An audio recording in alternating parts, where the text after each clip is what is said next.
लक्ष्मीच्या पावलांनी या मालिकेच्या आजच्या भागामध्ये आपल्याला असं पाहायला मिळालं की रोहिणीला समजतं कला आणि अद्वैत या प्रकरणाच्या मुळाशी जाणार आहेत आणि त्यामध्ये राहुल अडकला जाईल हे तिला माहिती असतं. त्यासाठी अद्वैतला मॅनिप्युलेट करण्यासाठी आणि त्याचं लक्ष विचलित करण्यासाठी रोहिणी त्याच्या रूममध्ये येते आणि त्याला म्हणते की हे बघ अद्वैत, कसं आहे आपल्या घरामधील नाही परंतु ऑफिसमध्ये कोणीतरी गोरगरीब हा जो होपलेस आहे तो असा प्रकार करू शकतो. अद्वैत म्हणतो मला नाही वाटत तो जो कोणी आहे चोरी करणारा तो गरीब असेल म्हणून मी त्याला शोधणारच असं म्हणून सडेतर उत्तर दिलेलं असतं. इकडे रूममध्ये संगीताला खूप ऑकवर्ड वाटत असतं की नैनाने चूक केली. ती अद्वैतची माफी मागते. अद्वैत म्हणतो मिसेस खरे तुम्हाला माफी मागण्याची काहीच गरज नाही.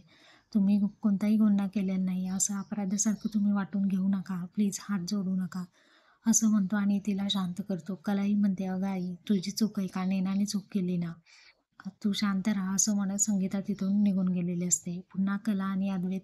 कला म्हणते की तू राहुलच्या पाठीशी ठामपणे उभं राहिला त्याच्याकडे फाईल मिळून सुद्धा कारण तुझ्याकडे पुरावे नव्हते. आता नैनाच्या पाऊचमध्ये हिरे सापडले ते कसे आणि काय हे सिद्ध करा.